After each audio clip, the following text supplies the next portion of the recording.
let's see what Mowgli did today in the story. Don't forget to like, comment, and subscribe. "The red flower," said Mowgli. "That grows outside their huts in the twilight. I will get some." "There speaks the man's cub," said Bagheera proudly. "Remember, it grows in little pots. Get one swiftly, and keep it by thee for time of need." "Good," said Mowgli. "I go. But art thou sure, oh my Bagheera?" He slipped his arm around the splendid neck and looked deep into the big eyes. "Art thou sure that all this is Shere Khan's doing?" "By the broken lock that freed me, I am sure, little brother." "Then by the bull that bought me, I will pay Shere Khan full tale for this, and it may be a little over," said Mowgli, and he bounded away. "That is a man, that is all a man," said Bagheera to himself, lying down again. "O Shere Khan, never was a blacker hunting than that frog hunt of thine 10 years ago." Mowgli was far and far through the forest, running hard, and his heart was hot in him. He came to the cave as the evening mist rose, and drew breath, and looked down the valley. The cubs were out, but Mother Wolf, at the back of the cave, knew by his breathing that something was troubling her frog. "What is it, son?" she said. "Some bats chatter of Shere Khan," he called back. "I hunt among the plowed fields tonight." And he plunged downward through the bushes, to the stream at the bottom of the valley. There he checked, for he heard the yell of the pack hunting, heard the bellow of a hunted Sambur, and the snort as the buck turned at bay. Then there were wicked, bitter howls from the young wolves. "Akela, Akela, let the lone wolf show his strength. Room for the leader of the pack. Spring, Akela." The lone wolf must have sprung and missed his hold, for Mowgli heard the snap of his teeth, and then a yelp as the Sambur knocked him over with his forefoot. He did not wait for anything more, but dashed on, and the yells grew fainter behind him as he ran into the croplands where the villagers lived.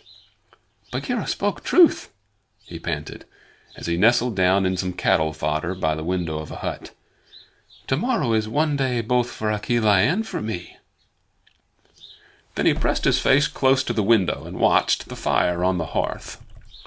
He saw the husbandman's wife get up and feed it in the night with black lumps. And when the morning came and the mists were all white and cold, he saw the man's child pick up a wicker pot, plastered inside with earth, fill it with lumps of red-hot charcoal, put it under his blanket, and go out to tend the cows in the byre. "Is that all?" said Mowgli. "If a cub can do it, there is nothing to fear." So he strode around the corner and met the boy, took the pot from his hand, and disappeared into the mist while the boy howled with fear. "They are very like me," said Mowgli, blowing into the pot as he had seen the woman do. "This little thing will die if I do not give it things to eat." And he dropped twigs and dried bark on the red stuff. Halfway up the hill he met Bagheera with the morning dew shining like moonstones on his coat. "Akela has missed," said the panther. "They would have killed him last night, but they needed thee also. They were looking for thee on the hill."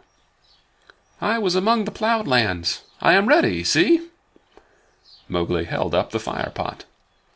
"Good. Now I have seen men thrust a dry branch into that stuff, and presently the red flower blossomed at the end of it. Art thou not afraid?" "No, why should I fear? I remember now, if it is not a dream, how before I was a wolf I lay beside the red flower, and it was warm and pleasant." All that day Mowgli sat in the cave, tending his fire-pot and dipping dry branches into it to see how they looked. He found a branch that satisfied him, and in the evening when Tabaqui came to the cave and told him rudely enough that he was wanted at the Council Rock, he laughed till Tabaqui ran away. Then Mowgli went to the council, still laughing.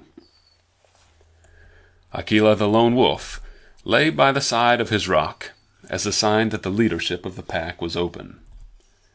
and Shere Khan with his following of scrap-fed wolves walked to and fro openly, being flattered. Bagheera lay close to Mowgli, and the fire-pot was between Mowgli's knees. When they were all gathered together, Shere Khan began to speak, a thing he never would have dared to do when Akela was in his prime. "He has no right," whispered Bagheera. "Say so.